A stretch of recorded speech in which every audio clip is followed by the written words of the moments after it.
compassion. Am I making sense, or am I just rambling too much? Yeah, okay.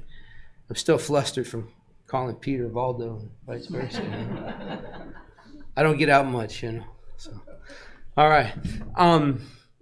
Chapter 1 continues in item number 4, where Jesus wasn't just a lawgiver, right? He just didn't deliver a new set of rules, a new set of ways to live. He actually came to fulfill the prophecies that foretold his coming. Essentially, remember, at the time, right, Judaism was the dominant belief and faith. It was the law of the land, right? And that the Old Testament spoke to the coming of a Messiah, the coming of a prophet. And Jesus, right, was that Messiah. But at the time, right, the leaders of Judaism, right, the leaders of the time, the rabbis, the teachers, the lawgivers, if you will, the lawmakers, saw him as an abomination. And hence the downfall, right, that we'll talk more about. But essentially, what item number 4 here is telling us is that he came to not to fight with the Jews, not to necessarily prove them wrong, right, but to expand on this belief, right, this fact that our real life, right, is a spiritual life. Yes, we're in a material body. Yes, we're on earth, but ultimately, the true life is not lived on earth. And he came to show us that path, the way to live, the way to grow, the way to evolve, so that ultimately this spirit, right, that's in this body at the moment evolves, and over time, I won't come back to earth, right? I will elevate morally. We will all elevate morally. And he came to show us how to do that. And that's why early Christians were called followers of the way, because Christ showed us how to live, the way to live.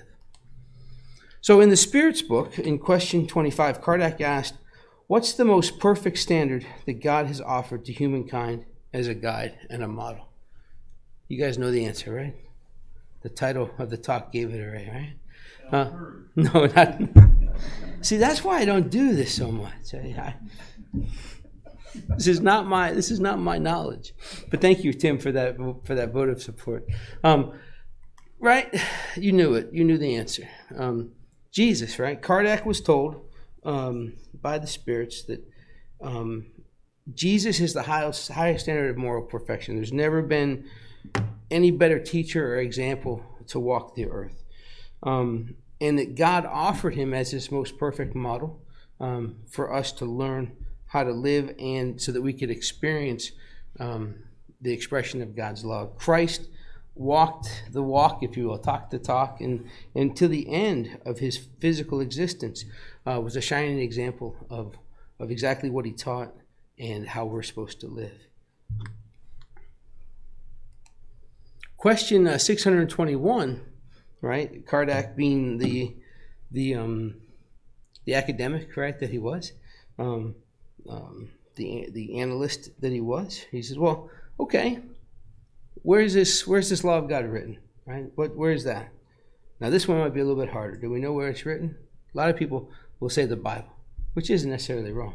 But the answer he was given, right, that Kardec was given, right, we all have this.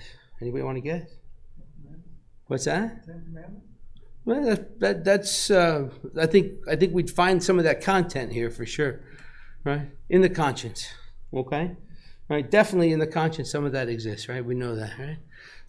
Each one of us, being a spirit created by God, right, is born with each life with a conscience, and it's there. Fortunately, by the grace of God, we don't remember all of the mistakes we may have made in previous lives.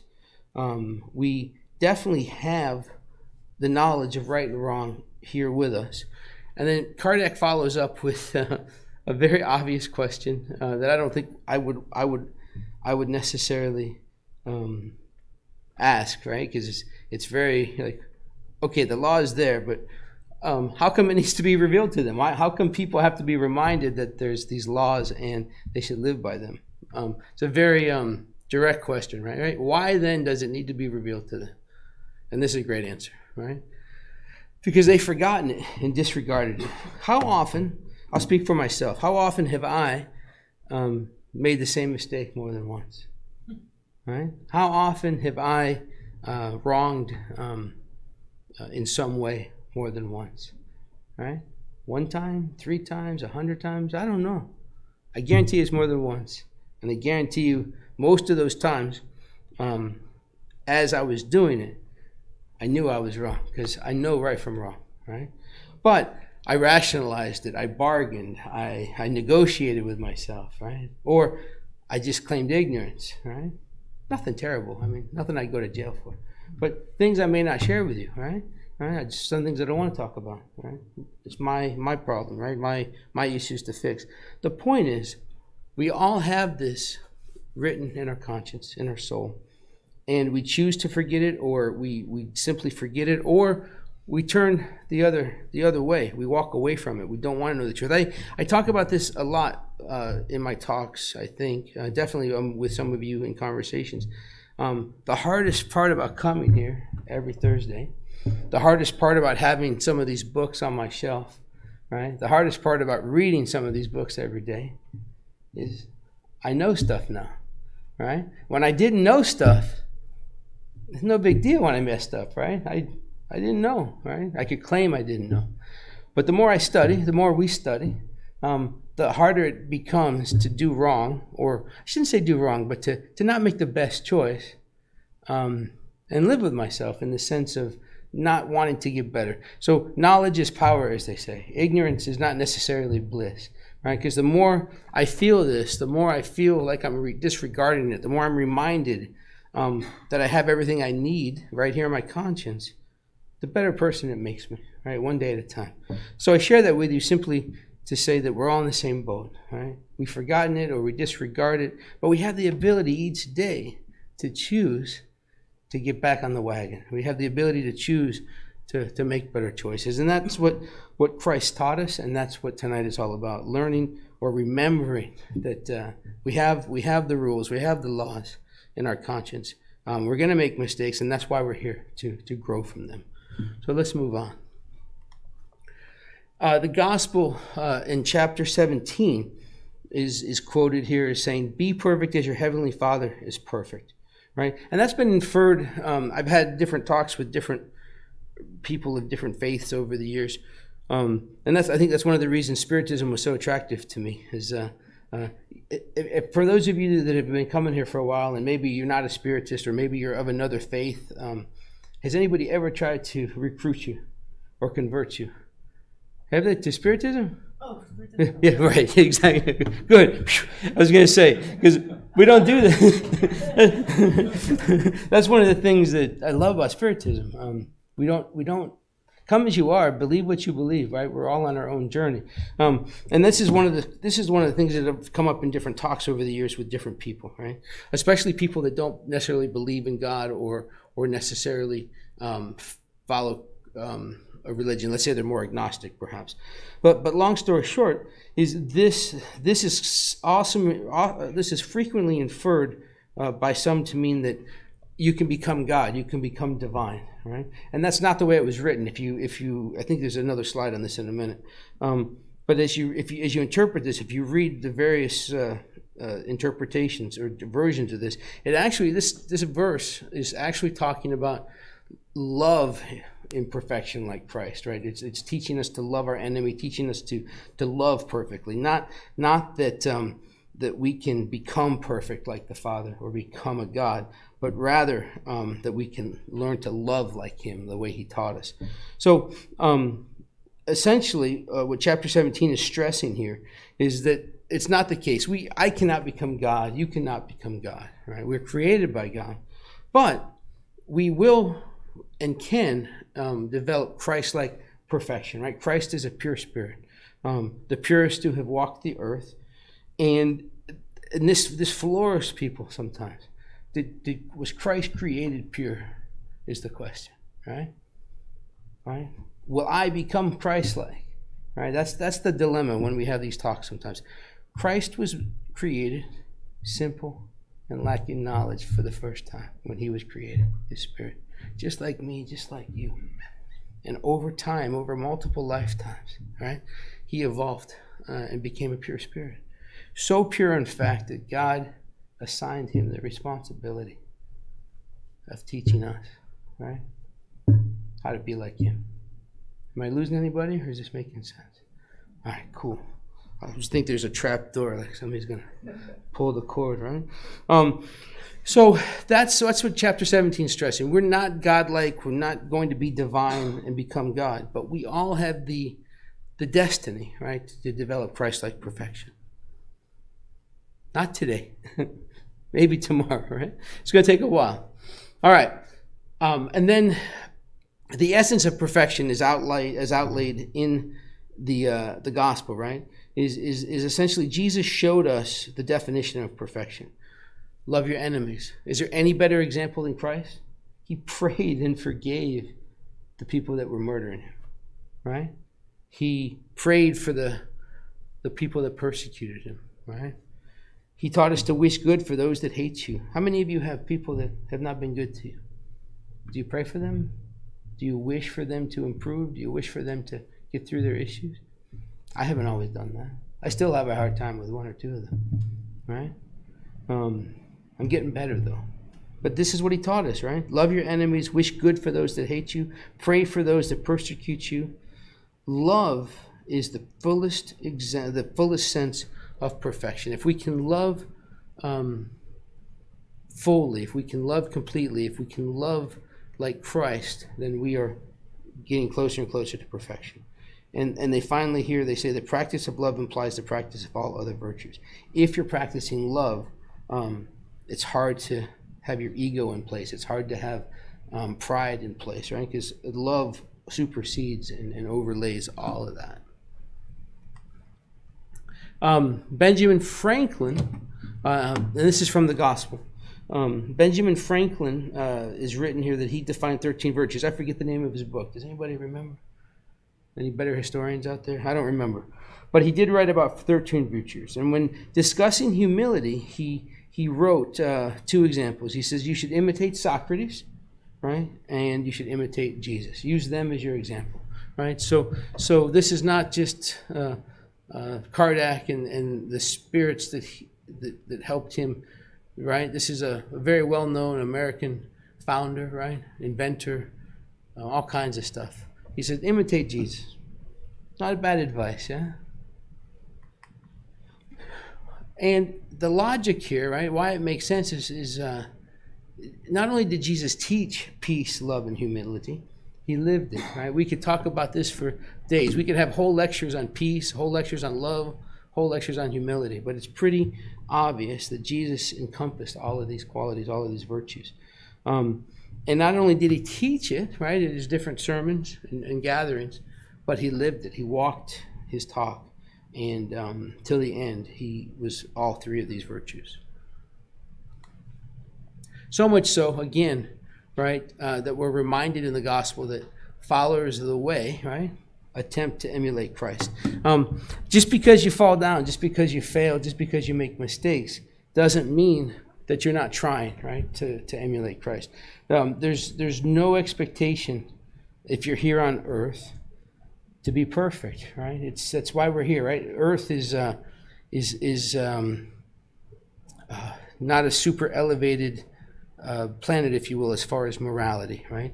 Everybody here on earth is here for the most part to atone, to learn, to evolve, and we will keep reincarnating on earth until we have this higher level of love, if you will, that we less tied to material, more tied to loving. And the best way to do this is trying to emulate Christ on a daily basis. So in Genesis, chapter 15, Genesis is the last book of the codification, and it's also the last book of the Bible, right? And Genesis, as written in the Spiritist codification, is just like we have the Gospel according to Spiritism. Genesis, written by Kardec, is that Spiritist interpretation of Genesis from the Bible. And it talks quite a bit in there about Christ being a superior spirit, one of the highest order. Reminds us that he's the highest spirit to ever walk the earth. And again, it reiterates, look, Christ is not God.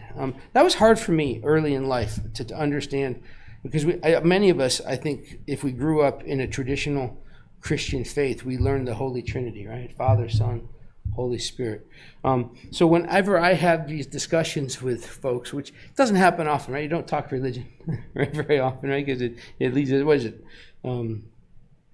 Politics and religion, right? You don't talk about it. But I've got some friends that are very cool, even though they don't believe necessarily what I believe. They have different faiths, what have you. We have these talks sometimes, and this is the hard part that doesn't always come across. Christ, to me, right? To the not to me, but the Spiritist view on Christ is that Jesus is not Christ, right? Jesus was Christ's, or Jesus was God's ambassador, is God's ambassador. Make sense? All right. Not finding fault with other people's beliefs, but simply Christ is an individual spirit that was born simple and lacking knowledge, created simple and lacking knowledge, that over time evolved to his perfection as a pure spirit, but not God himself. Genesis chapter 15, item number 2, reminds us that, anybody know the definition of Messiah? Different definitions. I use the one liberator, all right? But what's another definition for Messiah? Anybody else have one? No? Savior, yeah, there you go. And that's what we're reminded, right? The Old Testament, right? Mosaic law, Mosaic prophecy talks about the coming of a divine Messiah, and Christ was that Messiah, right? He was the promised Messiah, and his superiority over man, right? What we talk about, what we call, not we, but what's called historically as miracles, acts of miracles. Acts, there's a whole chapter, right, on that. Was not supernatural per se, was not miraculous in the sense of magic, but Christ's superiority over matter was due to his spiritual nature, which absolutely could control matter. Hence walking on water, hence turning water into wine, what have you, multiplying the fish and what have you. So we're reminded that yes, Christ was a divine Messiah in the sense that he was able to do those things because of his spiritual superiority. So the question then Kardec asked in the Spirit's book was all right, so we've established these facts. What about his mediumship? Was Christ acting as a medium? Was he a powerful healing medium? How could he heal those people and what have you? And the answer that we're given, right, is no, absolutely not. A medium, right, is which we have plenty here. We have mediums here that help different nights of the week, different meetings. A medium is simply an intermediary, right? They are an instrument that discarnate spirits use to help communicate to incarnate spirits, right? So Christ was definitely not acting as a medium, right? He had no need of assistance. He assisted others by himself simply by virtue of his personal power. He did not need any assistance. In fact, he was defined by one spirit as a medium from God. So no other spirit could have influenced him, in other words. If he received influence and direction, it was from God himself. Make sense? Yeah? All right. So, where does that take us? The overwhelming reminder here, right, throughout reading this section of the gospel was that we're all spiritual beings, right? I think it's easy to forget that at times. Valdo, you were talking about the importance of rest and loving yourself and balance. And I think all too often we get so caught up, especially this time of year, it just seems, no matter what I do to try to slow down, it just keeps speeding up, between the usual demands at work and the usual demands at home, everything just seems to multiply right now. There's function after function, or obligation after obligation. It's very hard to stop and remember that I'm more than my flesh and bones, right? I'm more than the food I eat, the water I drink, the TV shows I watch, the car I drive. I'm so much more than that. I'm an eternal spirit, blessed to be in this body for this short period of time in this life, to help correct some of the mistakes I made previously, and to grow and evolve. But how often do I think about that? How often do I let myself believe that and act on it? It's not a huge part of my day, I'm sorry to say. All right? But that's what we are, right? We're spiritual beings at this very moment, trapped, if you will, or imprisoned or housed in this material body. Right? And incarnated beings, right, doing things according to their own strength. We are all made up of the same organic material, right? We all have lived multiple lives, and we are all exactly where we have put ourselves based on choices we've made, not just in this life, but previous lives. Hence the reason why some things seem to be, I can remember, I have an older brother who's a great guy, but years ago, right, prior to knowing what I know today, I would tell you that my brother is followed by a gray cloud, right? If something could go wrong, it will happen to my brother. He lost a finger in a bicycle accident. He got robbed. He got arrested. He's had multiple accidents. He sunk a couple of boats. I mean, you name the bad luck, and my brother is, his picture's in the definition under bad luck in the dictionary. My point to telling you this story is, in the past, the argument, I could make the argument, life is not fair to my brother, right? He doesn't have any luck. What we know today, what I've come to learn, and I think what Spiritism teaches us, is life is very fair, right? Whatever we're going through, right? The worst possible condition you can think of. If we're going through it, it's because we've created the situation that put us in this situation. Not rightly or wrongly or out of revenge or what have you. It's simply that's what we're here for. We are attempting to live our life to evolve beyond the mistakes that we have made. And the choices I made yesterday put me in the situation I am today. And I'm living today with the opportunity to grow and evolve and correct those things. And that's what this sentence is about. Doing things according to their strength. I'm where I am. You're where you are. Essentially, we're all in the same place in so many ways, yet we're all in different journeys. Is that too much, or does that make sense? Yeah, I'm not judging. Just we're all in the same place. All right, cool.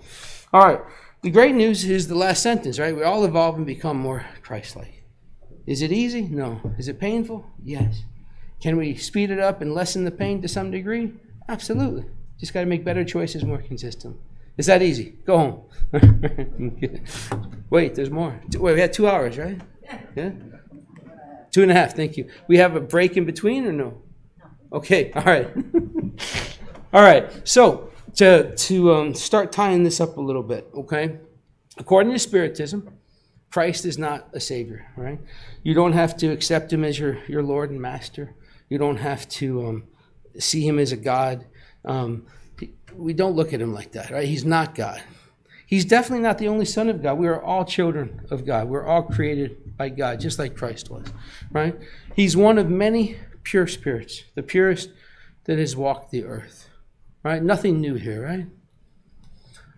Christ is, right, and this is from the gospel, according to Spiritism, right? Christ is love, humility, and compassion.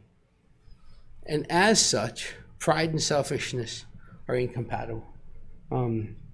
If you didn't believe in Christ at all, if you don't even believe in, say, God, perhaps, let's say you're an atheist and you're a materialist, but somebody described the way Christ lived, right? And then asked you, right, if we all lived like that man lived, I don't think there's any doubt in our minds that the world will be a better place. Fair enough? Yeah? Because he's love, humility, and compassion. There was not pride. There was not selfishness. Everything he did was for our benefit. In Heaven and Hell, which was the last book of the codification? Was Heaven and Hell written before Genesis or after? I always think Genesis is being the last book. I think it is, right? Anyways, it doesn't matter. It's one of those details we don't need, right? But in Heaven and Hell, if you've never picked it up, is an amazing book. It's a collection of, part of it is a collection of individual stories of spirits that have passed, right? Telling their tale, their truth. Some of them centuries in lower zones, right? Because of the way they lived. It's a great read, in my opinion. But the takeaway from that book that I wanted to put in this talk was, we are here to conquer the kingdom of heaven, which is in our souls. I love that line. How often do you hear from people that the devil or hell is in us, right? Living life is our own hell, our own personal hell. We have to overcome our demons. And I never really liked that. I love the way this is phrased, right? We're here to conquer the kingdom of heaven, which is in our souls. In other words, encapsulated in my spirit, right? My soul, as I walk the earth today, exists tied to my spirit. Every memory, every consequence of every action, thought that I did, right? That I made or didn't make. And I'm here today living the sum total of those experiences. And I have the ability, we have the ability right now to make better choices and amend or correct or atone for previous wrongs. So the kingdom of heaven is right here, not hell. So how do we do this? Let's revisit this one last time. I don't know who created this. I stole it. I mean, I borrowed it from Livia, but I don't think she remembers who she got it from. But this essentially highlights graphically creation of individual spirits, right? Bottom left-hand corner, simple and lacking knowledge, ignorant, if you will, no experience, right? Just full of the future. As we live life after life, we progress along this scale. Christ being here on the top right, pure spirit. Where are we right now? I won't judge. You think too? I wish, man. As I understand it, if you're on earth, all right, you're a third order spirit, all right? As we evolve and become a good spirit, we probably won't be living on earth. And as we evolve into pure spirit, I don't even know where that takes us. But the point is, if we're on earth, this is not a slant, it's not a dig, it's just reality, right? If you're living on earth, are you leaning more towards love or more towards material? Typically, we're tied more to material, right? Not that Christ-like love, if you will. But we know that's the goal. We know that's the destination. So we have the opportunity to work on that. And as we get farther up that progression, we will not have to come back to earth any longer. How do we do that? Obviously, emulating Christ is huge. Obviously, it's recognition that my thoughts, my words, and my actions have consequences, right?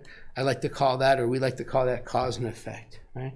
I'm living the consequences of my previous actions, right? My choices yesterday is what's affecting today, so on and so forth.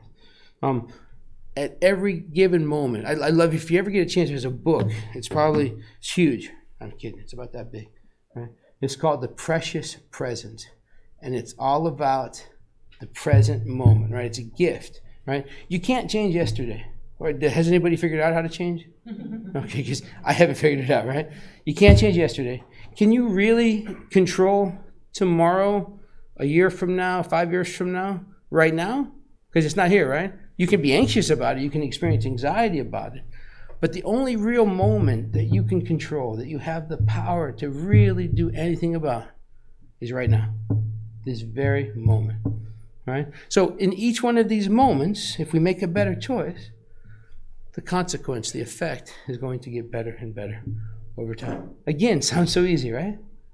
Peter's much better at it than I am, right? But it's hard.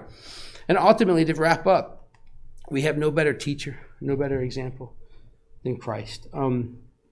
Every day we have the ability to make the decision to follow his example, to study more, to read more, to put into practice his teachings. The fact that you're here listening to me on a Thursday night says you want to improve. It says you want to move in a better direction, right? So I commend you for that. I thank you for your time and attention tonight. And if it wasn't for me preparing this stuff, I don't create any of this. All I do is read some books and I put it into a PowerPoint. But the fact that I get to do that helps me grow and learn. So I thank you for the opportunity to learn and to share with you. So have a good night. If I don't see you again, Merry Christmas, Happy New Year, and I look forward to seeing you again next year.